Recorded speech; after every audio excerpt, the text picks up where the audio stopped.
Ang hirap kumita, parang kulang ang oras sa isang akaw. Paano ako makakasabay kung luma ang gamit ko? Ang daming trabaho, pero ang bagal ng sistema. Anak, para lang ba sa bata ang AI na yan? Baka mahirap gamitin. Hindi para sa tulad ko. Pangmayaman lang siguro ang teknolohiyang yan. Pero nang may nagturo, nagbago ang lahat. Wow! Kaya pala akong tulungan gumawa ng report. Mas mabilis na ang benta ko. Narito ang tinig ng makabagong panahon. Mga ka-AI, panahon na para ang teknolohiya ay mapunta sa taong bayan. Sa panahon ng AI, ang aangat ay ang handang matuto. AI para sa lahat. AI para sa masa. AI Talks with the Voice Master.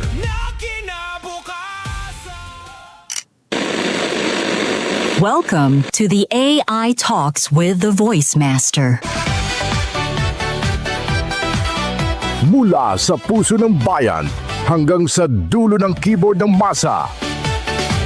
Ito ang unang radyo at podcast show para sa AI ng mga ordinaryong Pilipino. Ito ang kwento ng AI na abot kamay ni Juan at Juana. Mga tanong mo, sasagutin natin. Mga kwento mo, itatampok natin. Dito, ang AI hindi lang para sa techie, kundi para sa tagakanto, guro, estudyante, OFW at bawat Juan at Juana. Kasama ang nag-iisang the AI Voice Master of the Philippines, Pocholo De Leon Gonzalez. Ito ang AI Talks with the Voice Master. Dito lang sa Radyo Pilipinas. Hello, great day mabuhay! Isang mapagpala at mapagpalayang araw na naman sa inyong lahat, mga ka-AI, mga authentic innovators. Grabe, isa na namang napakalupit na episode ang gagawin natin ngayon. Ako po si Pocholo De Leon Gonzalez, the AI Voice Master of the Philippines, and welcome to another meaningful episode of AI Talks with the Voice Master. Wow! Ayan, at ngayong araw na ito, mga ka-AI, napaka-espesyal ng ating episode. Alam niyo kung bakit? Dahil nandito po ako ngayon sa Cambridge University. Ito po yung grounds nila. At dito po yan sa United Kingdom, sa UK. Cambridge City, United Kingdom. Wow! Isang lugar na hindi lamang sikat dahil sa ganda at mga lumang gusali at mga tahimik na ilog. Yan, makasaysayang colleges at classical na mga academic atmosphere, no? Kundi isang lugar na naging simbolo ng karunungan, pananaliksik, pag-iisip at pagbabago sa buong mundo. Alam nyo, ang University of Cambridge or Cambridge ay itinatagpa noong 1209. Ibig sabihin, mahigit 800 years na po ang school na ito. Ito yung naging tahanan ng mga scientists, mga manunulat, guro, estudyante at mga taong hindi lang nag-aaral para pumasa, mga philosopher, siyempre. Nag-aral sila para magtanong, no? Nag-aral sila para tumuklas. Nag-aral sila para baguhin ang mundo at habang ako ay nandito nakaupo sa kanilang bench, no? Dito sa Cambridge University, alam niyo, napaisip talaga ako eh. Noon, ang edukasyon ay nakasentro sa silid-aralan, sa pisara, sa mga exam, sa library at sa guro. At kapag may tanong ka noon, hihintayin mo pa ang klase kinabukasan. At kapag may research ka, pupunta ka sa library. Hahanap ka ng libro. Magsusulat ka ng notes. Magbabasa ka ng matagal. At minsan, mas mahaba pa ang pila sa photocopy machine kaysa sa mismong lesson, no? Noon, ang impormasyon ay napakabagal, no? Napakahalaga rin yan ng mga information. At syempre, limited lang yung information. At madalas, kung wala kang access sa magandang paaralan, libro o mentor or opportunity, abay sigurado mapag-iiwanan ka. Pero ngayon, abay ibang-iba na, no? Ibang-iba na ang mundo. Nasa panahon na tayo kung saan ang artificial intelligence ay pwedeng maging tutor, research assistant, writing coach, translator, content creator, at brainstorming partner at learning companion. Dati, kailangan mong hanapin ang information. Ngayon, ang tanong ay hindi na lang kung paano mo hahanapin ang information, kundi paano mo ito gagamitin ng tama, responsable, malikhain at makatao. Ayan. At dito pumapasok ang napakahalagang tanong ng ating episode ngayon. Ano ang papel ng AI sa edukasyon? Kaibigan ba ito ng guro? Kalaban ba ito ng estudyante? Banta ba ito sa paaralan? O baka naman kung gagamitin ng tama, ito ang susi para gawing mas makatarungan, mas accessible at mas personal ang education para sa mga Pilipino, no? Kaya mga ka-AI, ang totoo niyan, ang pinapalitan ng AI ay ang tunay na guro. Hindi po siya pinapalitan talaga. Hindi yan pinapatay ng AI ang talino ng estudyante. Hindi sinisira ng AI ang edukasyon. Ang problema ay hindi AI. Ang problema ay kung paano natin gagamitin ang AI. Dahil ang AI ay parang mikropono. Kapag ginagamit ng taong may malasakit, napapalakas nito ang boses ng katotohanan. Pero kapag ginamit ng tamad, walang disiplina at walang prinsipyo, napapalakas din ito ang ingay, kopya at kalituhan. Pero sa episode na ito, pag-uusapan natin ang education noon at education ngayon. Okay, alam nyo kasi noon, ang sukatan ng talino ay kung gaano karami ang kaya mong kabisaduhin, di ba? Ngayon, ang mas mahalaga ay kung kaya mong umunawa, magsuri, lumikha, makipagkapwa at gumamit ng teknolohiya ng may integridad. Noon, ang teacher ang pangunahing source of knowledge. Ngayon, ang teacher ay mas lalong nagiging guide, mentor, coach, values builder at human compass, no? Alam niyo noon, ang estudyante ay tagapakinig lang. Ngayon, ang estudyante ay pwedeng maging creator, researcher, storyteller, problem solver at innovator kahit cellphone lang ang gamit. At alam nyo, para sa akin bilang isang Filipino educator, voice artist, storyteller at AI advocate, dito natin dapat dalhin ang usapan. Hindi lang AI para sa mayaman, no? Hindi lang AI para sa mga elite schools katulad nito. Sobrang elite school to, wala ditong mahirap. Hindi lang AI para sa mga tech experts, no? Dapat ang AI ay para sa public school teacher, para sa estudyanteng nasa probinsya, para sa mga ALS learner,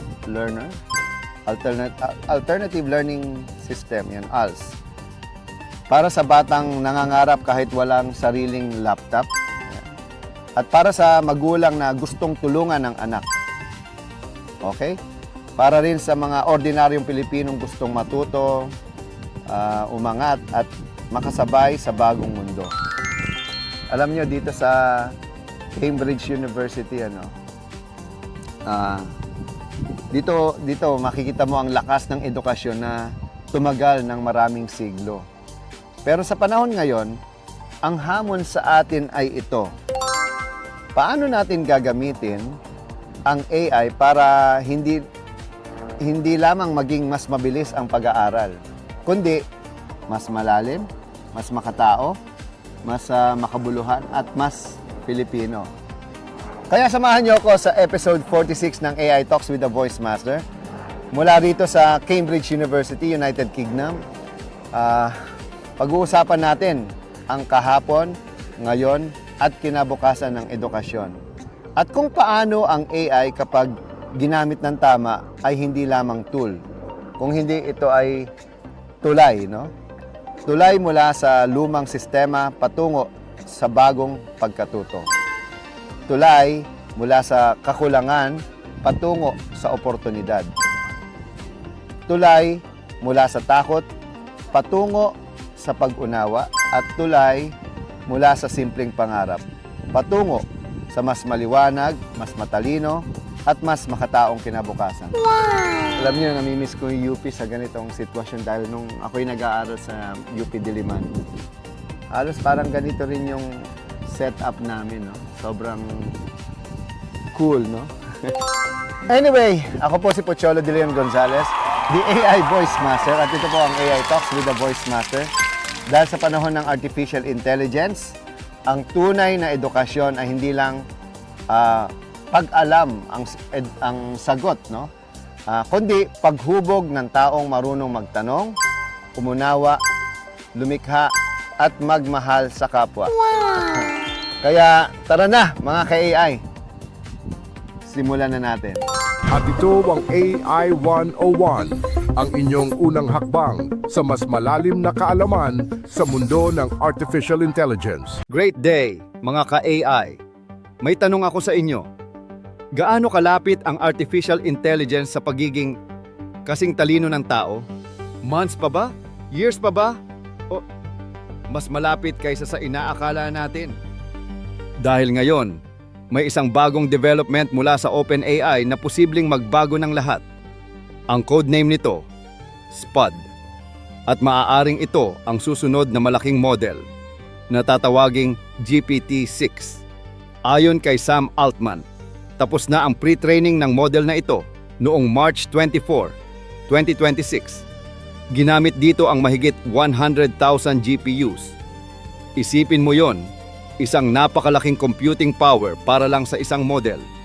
At hindi lang yon, sinabi rin ni Greg Brockman na sila ay nasa 70% hanggang 80% na raw papunta sa AGI o Artificial General Intelligence. Isang AI na kayang mag-isip at matuto katulad ng tao. Pero bakit ganito kalaki ang effort para sa model na ito? Simple lang ang sagot. Competition sa darating na Google I/O 2026.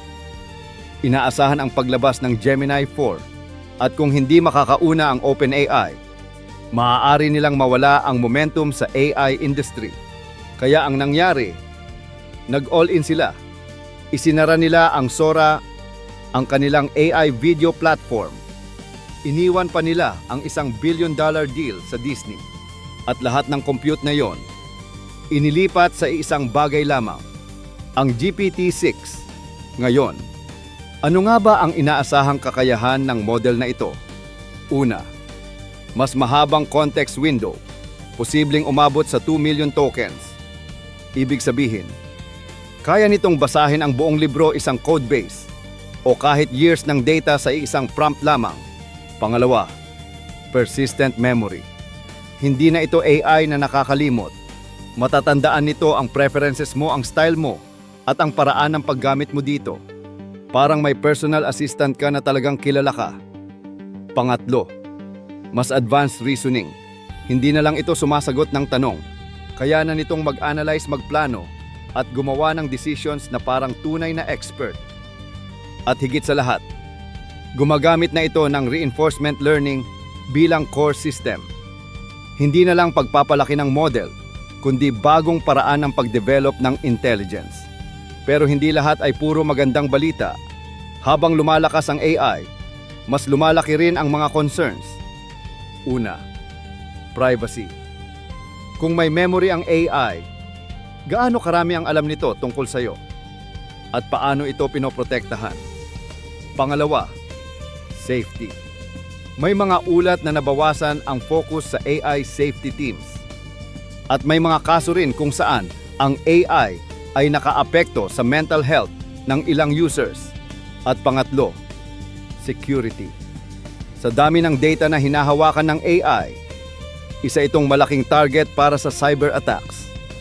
Kaya habang papalapit tayo sa AGI, hindi lang capability ang dapat pagtuunan, kundi pati responsibility. Ngayon, ano ang ibig sabihin nito para sa atin? Simple lang, ang AI ay hindi na lang tool. Ito ay nagiging kasama sa trabaho, kasama sa desisyon, at kasama sa araw-araw na buhay. Kaya kung may isang bagay kang dapat tandaan, huwag mong hintayin ang susunod na model. Simulan mo na ngayon. Dahil ang mga taong natutong gumamit ng AI ngayon, sila ang magiging handa sa pagdating ng GPT-6. At sa huli, isang tanong ang iiwan ko sa inyo. Kung ang AI ay malapit ng maging kasing talino ng tao, handa na ba tayo na makipagsabayan dito? Tandaan, ang artificial intelligence ay hindi lang teknolohiya. Ito ay isang pagbabago na huhubog sa kinabukasan ng mundo. Muling magbabalik ang The AI Talks with the Voice Master. Huwag kayong aalis, babalik kami.